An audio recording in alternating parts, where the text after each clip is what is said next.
themes of my lectures so far are outlined here for those of you who either have missed some or been unable to come to number 4. And as you see, it takes the form of what we call a jigsaw puzzle, bits fitted together. So through these lectures I've been trying to fit together a picture of modernity and the modern world. I defined in the first question the nature of modernity as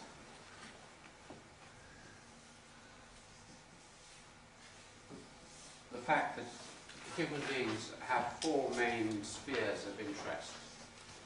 They're the economy, the politics, religion and ideology, and society or family. And in most societies, historically, these have all been within one group, the family, like that. That's tribal societies.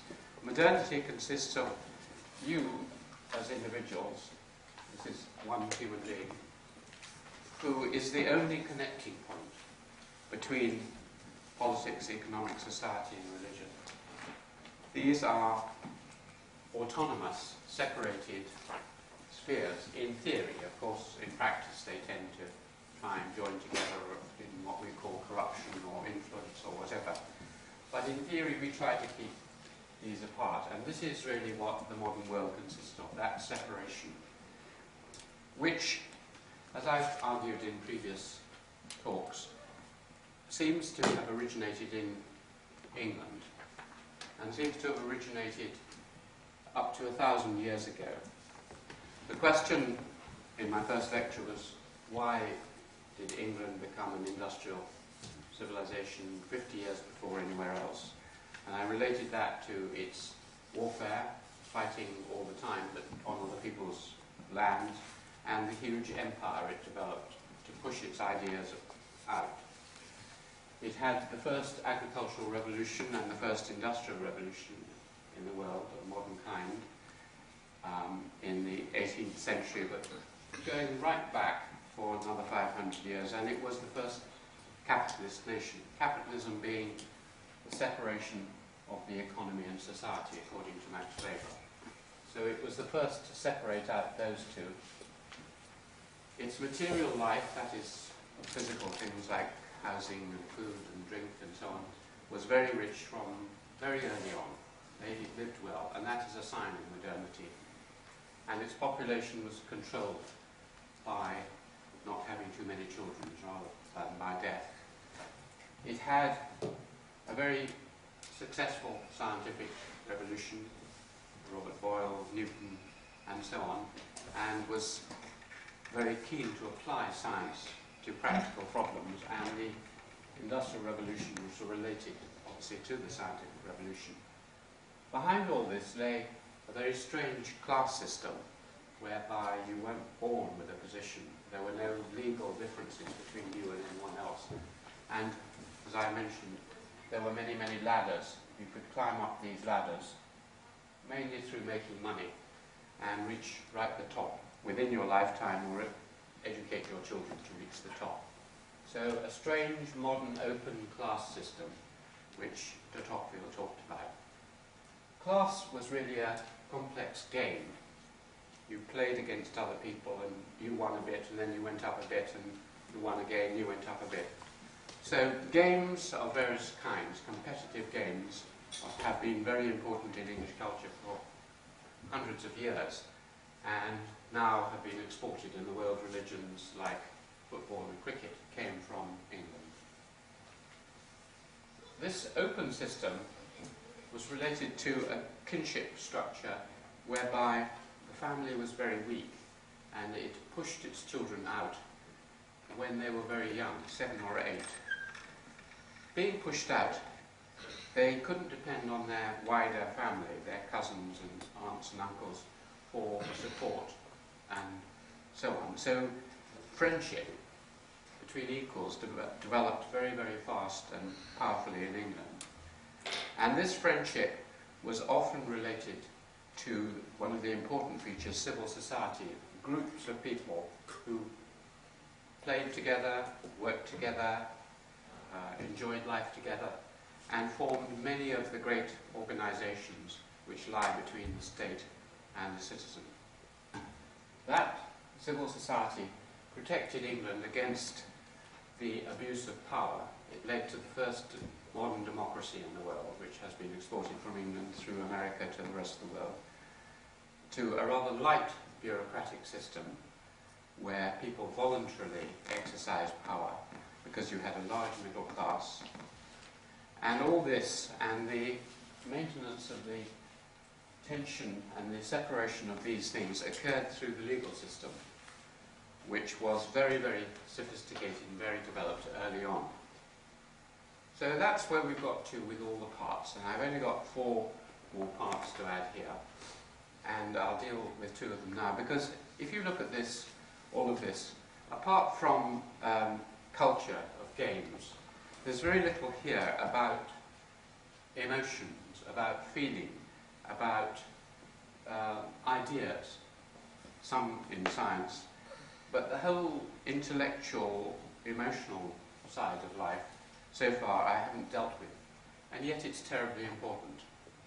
So I'll start with education and language.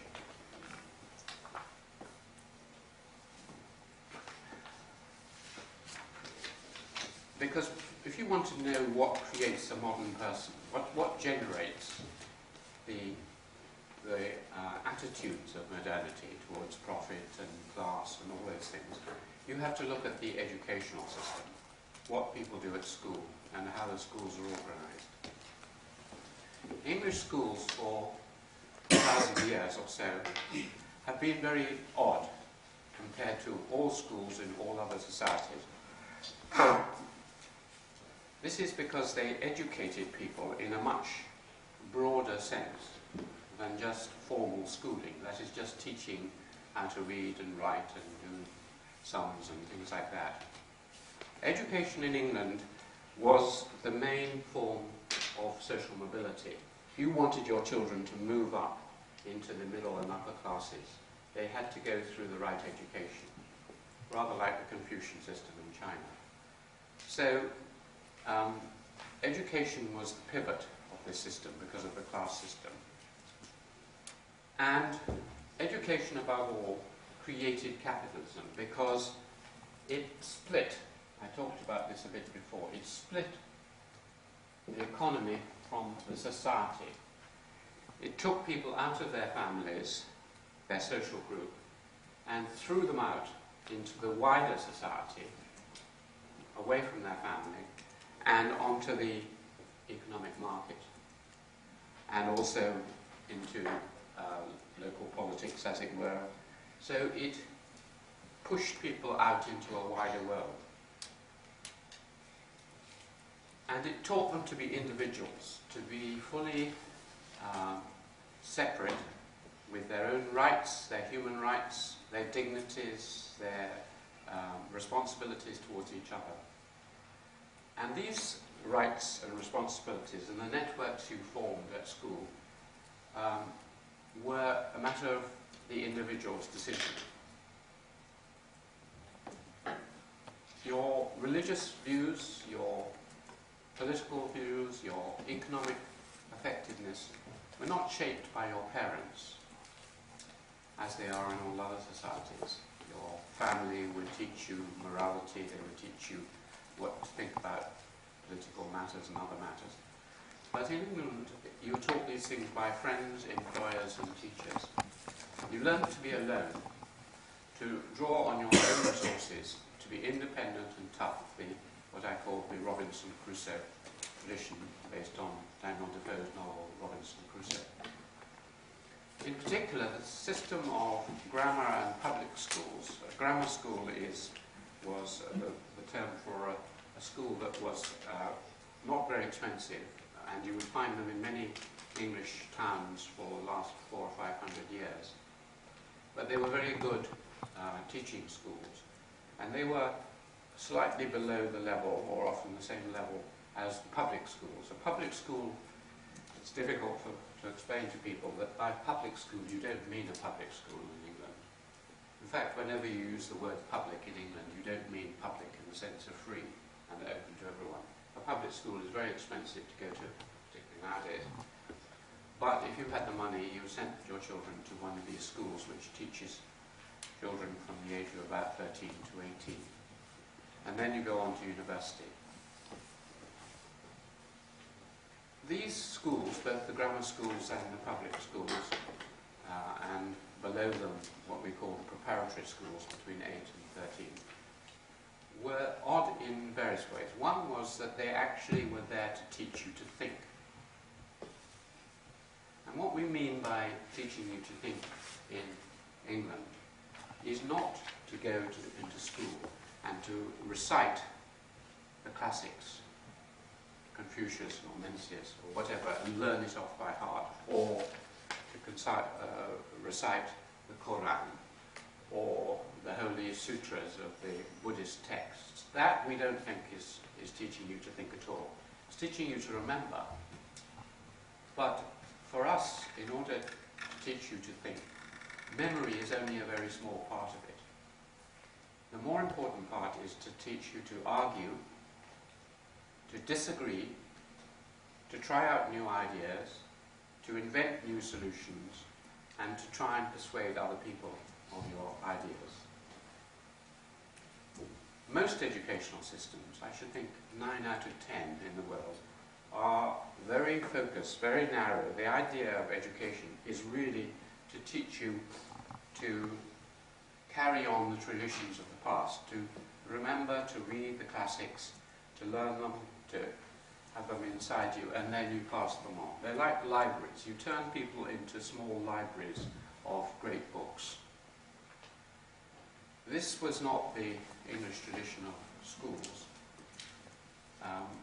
You were meant to disagree. You were meant to challenge. You were meant to say, Confucius says this, that's rubbish, I don't agree.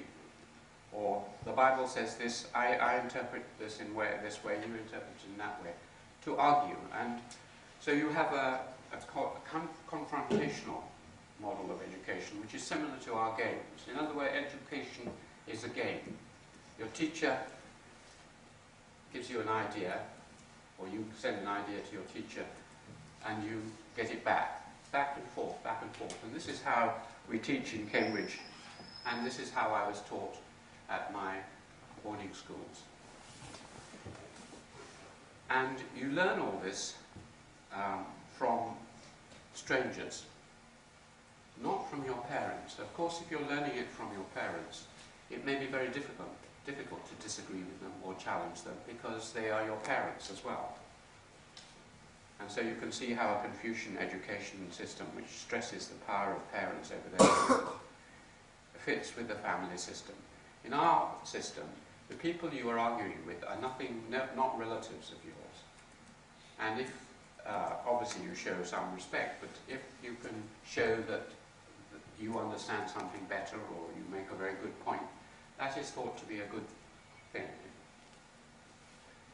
So, in this way, they developed this system of education, where, as I think I mentioned, over 180 years ago, there was 20,000, and this is a small island, 20,000 what we call preparatory schools, that is schools for people when they're just 8, 9, 10, 11, that sort of age, and a great number of public schools, famous ones like Eton, Winchester, Rugby, Westminster, Charterhouse and others. The second oddity was not only that you were taught how to think, how to argue, how to disagree, how to challenge, the Socratic method, as it's sometimes called, after Socrates, where he would get you to put arguments against things and for things, or what was sometimes called disputations, disputing things.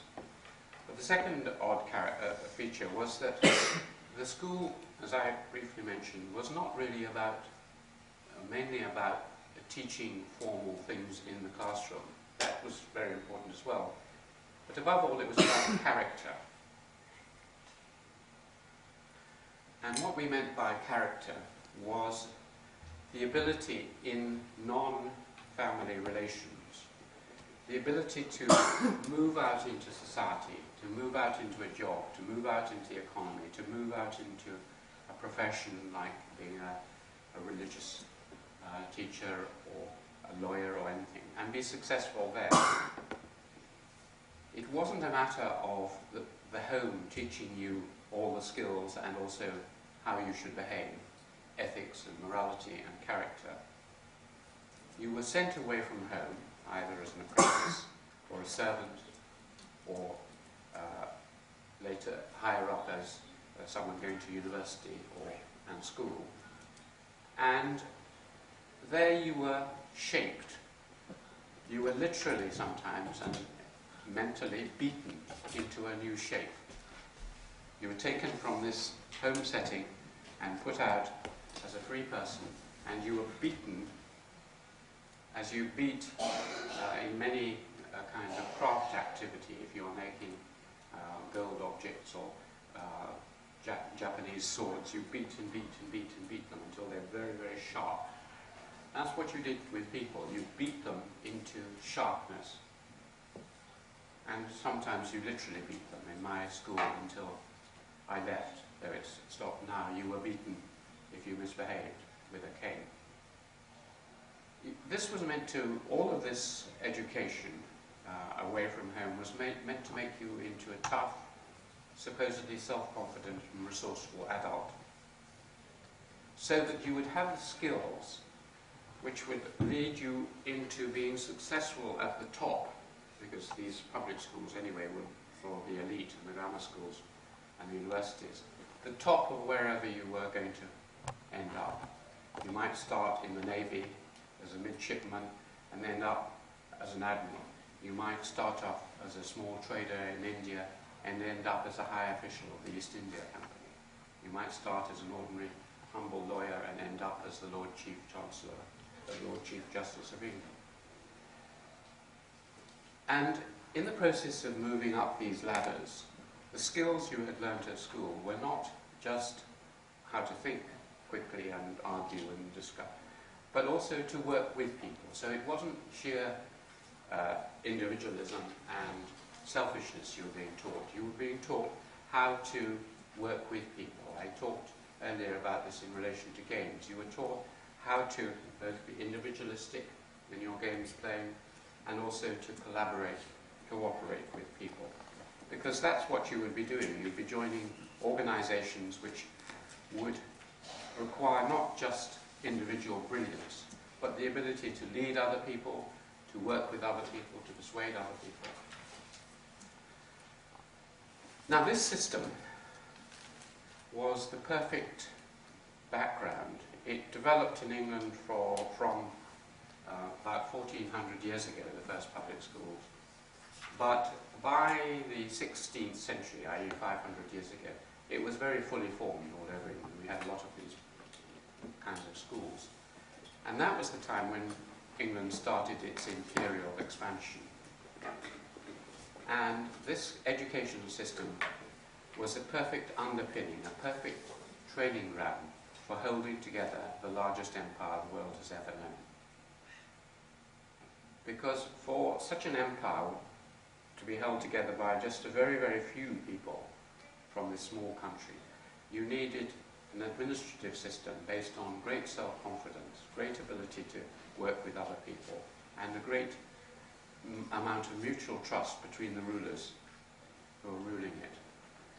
So the ruling gentry, and this also applied to the home area, because England was run, as I mentioned, largely by the upper middle class gentlemen who'd been to universities and so on. And they had learnt the ethics of ruling and the ethics of education through going to similar schools. One had gone to this school, another had gone to that school. And the networks of contacts at these schools, most famously at Eton Public School, Cambridge, the Inns of Court. So we keep thinking that maybe this is an old-fashioned model and that it's all disappeared.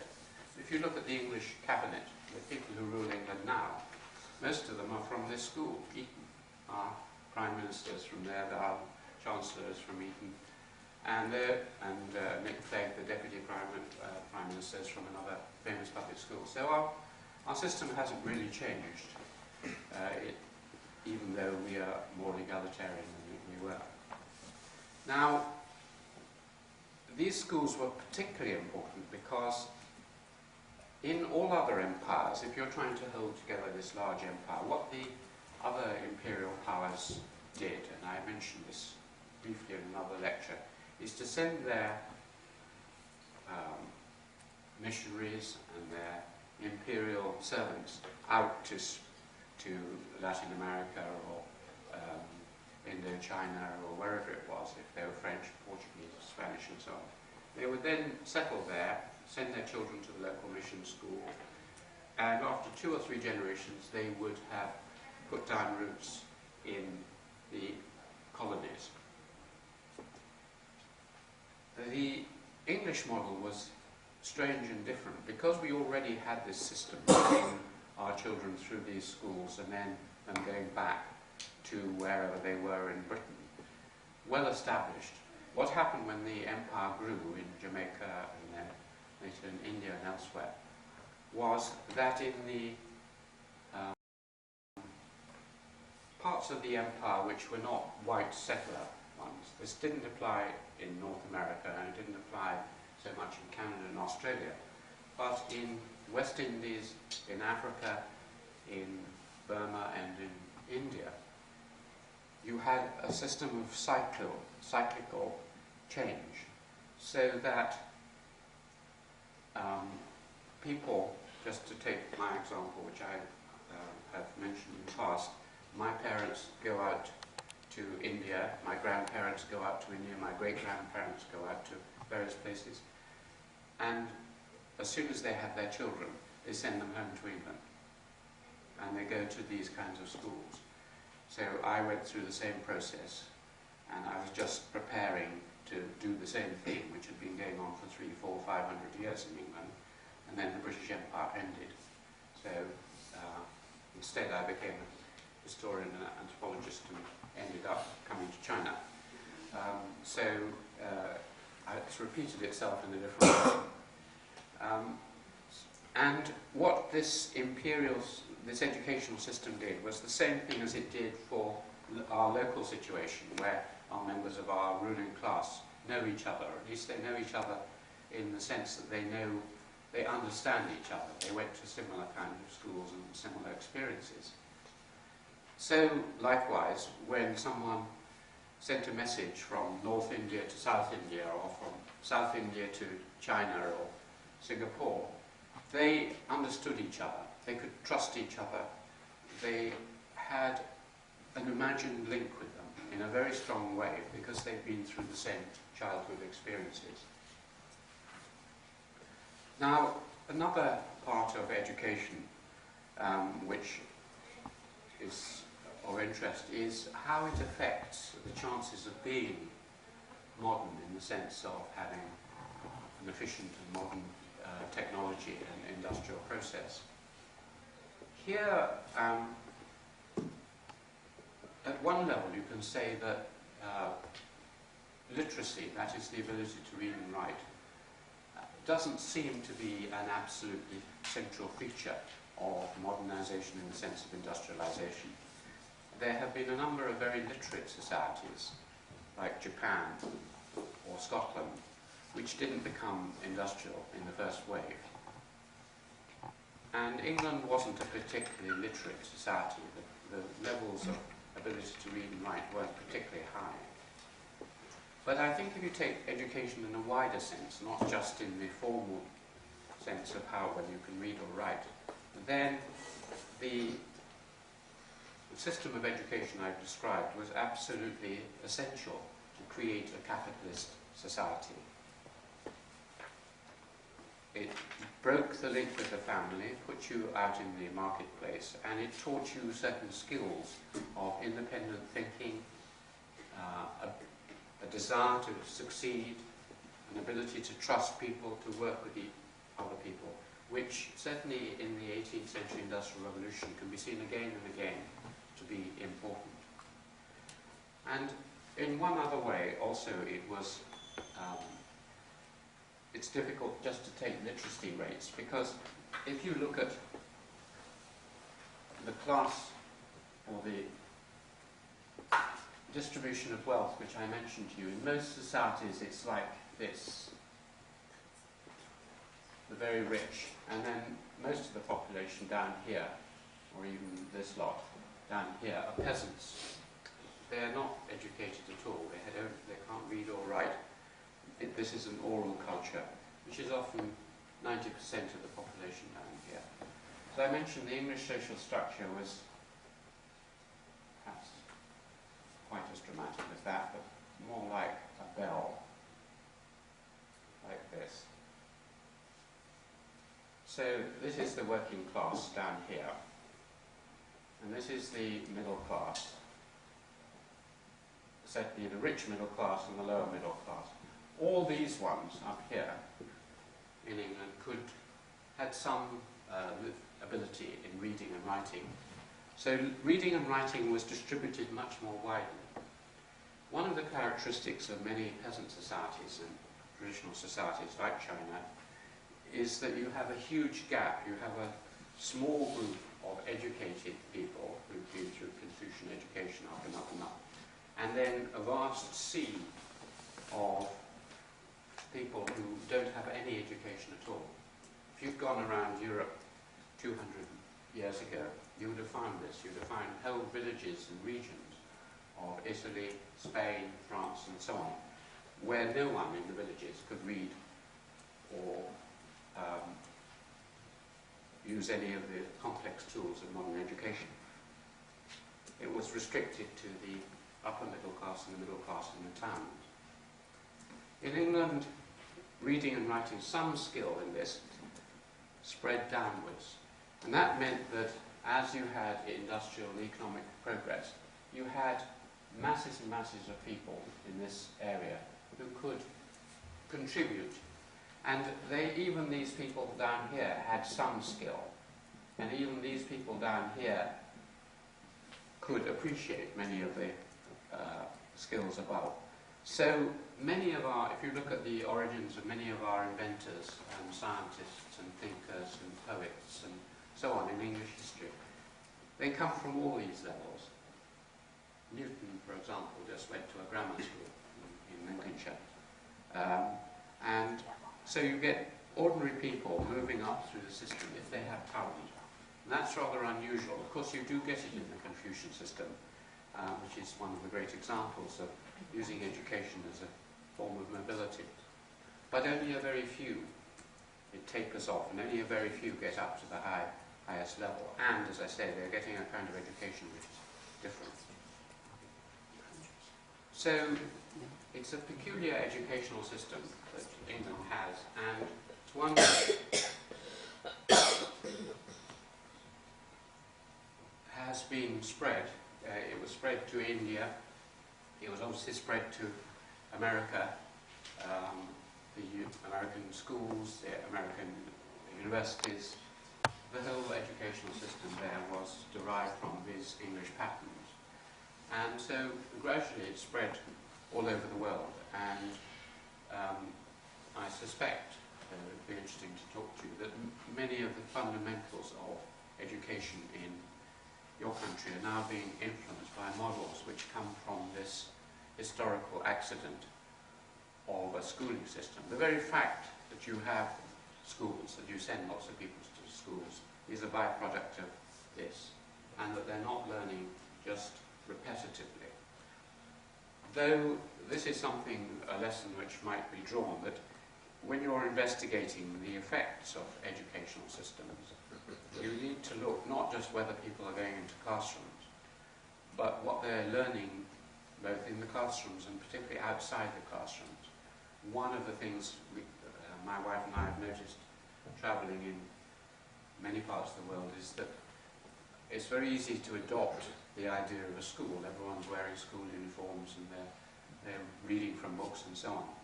But they're not challenging the teacher, and they're learning facts all the time. And they're not disputing and arguing. And that is missing a dimension, because it needs to you to be very conservative in your thought. You just repeat what you have already learned from the ancestors. You don't think of new things. The English educational system is to try and make it possible for you to find a new way around problems, whether it's a scientific problem or an economic problem. So constant invention, not to take past knowledge as fixed. And this obviously links up with science more generally. It's an open world. I was taught from the moment I went to school that this was just an opinion. It might not be right. Did I think it was wrong or right? And from my class books and so on, I could see that if I disagreed with something or put a counter-argument, my teachers were very pleased. They didn't want me to just repeat everything. This is a difference which you even find within the British educational system. The Scottish educational system was very, very good, but it was also slightly towards the end. It was a very religious educational system originally, based on Calvinism. And I remember some students coming to my lectures in Cambridge, and I'd been giving my usual lecture saying, there are some arguments for this, there are some arguments for that. You will have to decide, which is a better theory or argument. And a Scottish student came up afterwards and said to me, well, you said all that, but which is right? I want you to tell me. It's not enough just to say this on one hand and this. Our Scottish teachers used to say, well, this is the right one because of this, and that's the wrong one. But I said, no, in England, you put these. And it flows out into our politics and everything. If you see a debate between the House of Commons where they're arguing about politics, they're constantly challenging each other. Our law is like that. Our science is like that. And it starts in the age of 2, 3, 4. When you first go to school, you're being encouraged to do this. Okay, so I will give you a break there.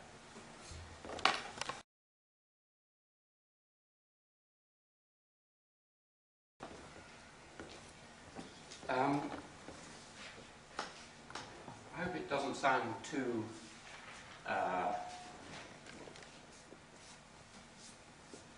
in fact, I realised that I'm running out of time. I thought this is part of the last lecture, so I'll just summarise this and then we'll move on to the second half, which is more important. The language, the main points I want to make in relation to language is that English is a very egalitarian language. It fits with this egalitarian social structure. There is no gender difference in English. French, you have male and female nouns and so on and so on. In English, you don't have male and female nouns. And there is very little difference in how you address men and women. Furthermore, it isn't a class language, which is very unusual. I gather from recent discussion that in China, you had a special language for the upper class, top class, which wasn't really understood by ordinary people. We have nothing of that in England. This is why one interesting fact about it is literature, which was appreciated by almost everyone, even if you couldn't read or write. The English Bible, which was translated into English, King James Bible, was enjoyed by everyone in England, really. Likewise, Shakespeare and poetry and so on was very widespread. So it's a flat, equal sort of language which goes with its social structure, and it spreads over the whole of England. England had one common language by the late Anglo-Saxon period. For a period it introduced French, but then that disappeared. And the final point about language I'd like to just very quickly is that it's a language which is very suitable for literature.